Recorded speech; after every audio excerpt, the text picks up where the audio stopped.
Hello friends, എല്ലാവർക്കും എൻ്റെ പുതിയൊരു വീഡിയോയിലേക്ക് സ്വാഗതം. ഇന്ന് നമുക്ക് ഉള്ളിത്തണ്ടേ മുട്ടയിട്ട് ചിക്കുന്നത്, അതായത് മുട്ടയിട്ട് തോരൻ വെക്കുന്നത് എങ്ങനെയാണെന്ന് നോക്കാവേ. നല്ല ടേസ്റ്റി ആയിട്ടുള്ളൊരു തോരനാണ്. അതിന് ഉള്ളിത്തണ്ടൊക്കെ നല്ല കഴുകി വൃത്തിയാക്കി എടുത്ത ശേഷം അത് ചെറിയ പീസായിട്ട് നല്ല നൈസായിട്ട് അരിഞ്ഞെടുക്കണേ. ഇതുപോലെ നല്ല നൈസായിട്ട് അത് അരിഞ്ഞെടുക്കണം. എന്നിട്ട് അതിന് വേണ്ടി നമുക്കൊരു ആവശ്യത്തിനുള്ള തേങ്ങ, എത്രയാണ് ഉള്ളിത്തണ്ടുള്ളത് അതിന് ആവശ്യമായിട്ടുള്ള തേങ്ങ, അതിലേക്ക് കുറച്ച് ചുവന്നുള്ളി, ഞാനിവിടെ ഒരു പച്ചമുളക് എടുത്തിട്ടുള്ളൂ. എന്നാന്ന് വെച്ചാൽ ഞങ്ങൾക്ക് എരിവ് അധികം വേണ്ടാത്തതുകൊണ്ട്. പിന്നെ 1/4 ടീസ്പൂൺ നല്ല ജീരകം, 1/4 ടീസ്പൂൺ മഞ്ഞൾപ്പൊടി, ഇത്ര ഇട്ടിട്ടൊന്ന് ചതച്ചെടുക്കണേ.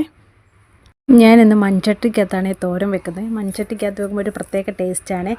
അപ്പം എണ്ണ ഒഴിച്ച് കടുക് പൊട്ടിച്ചിട്ട് ഈ അരപ്പൊന്ന് നമുക്ക് ചൂടാകാൻ വെക്കാവേ. അതായത് തേങ്ങയുടെ പച്ച ചുവയൊക്കെ ഒന്ന് മാറാൻ വേണ്ടിയാണ്. അതൊന്ന് മൂടി വെച്ചിട്ട് അരപ്പൊന്ന് ചൂടാക്കി എടുക്കാവേ.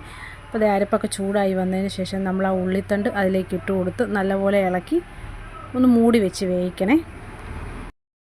നമ്മുടെ ഈ ചീരയൊക്കെ പോലെ തന്നെ ഒരുപാട് ഗുണങ്ങളുള്ള ഒരു സാധനമാണ്, ഒരുപാട് ഗുണങ്ങളുള്ളൊരു പച്ചക്കറിയാണ് ഈ ഉള്ളിത്തണ്ട്.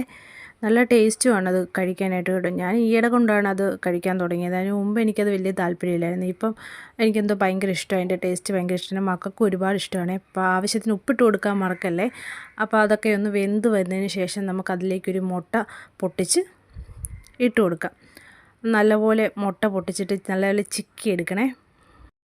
ഈ ഉള്ളിത്തണ്ട് മുട്ടയിടാതെ തോരൻ വെക്കാനും നല്ലതാണ്, നല്ല ടേസ്റ്റ് തന്നെയാണ്. പക്ഷെ മുട്ടയിട്ട് വെക്കുമ്പോൾ ഒന്നുകൂടെ നല്ല ടേസ്റ്റാണ്. പിന്നെ ഈ റെസിപ്പി നിങ്ങളെല്ലാവരും ഒന്ന് ട്രൈ ചെയ്ത് നോക്കണേ. നിങ്ങൾക്ക് ഈ വീഡിയോ ഇഷ്ടപ്പെട്ടാൽ ലൈക്ക് ചെയ്യാൻ മറക്കല്ലേ. പിന്നെ എൻ്റെ ചാനൽ സബ്സ്ക്രൈബ് ചെയ്യാത്തവരൊന്ന് സബ്സ്ക്രൈബ് ചെയ്തേക്കണേ.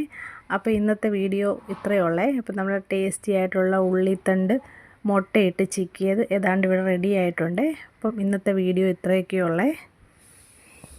വീണ്ടും നല്ലൊരു വീഡിയോ ആയിട്ട് വരുന്നതായിരിക്കുമേ.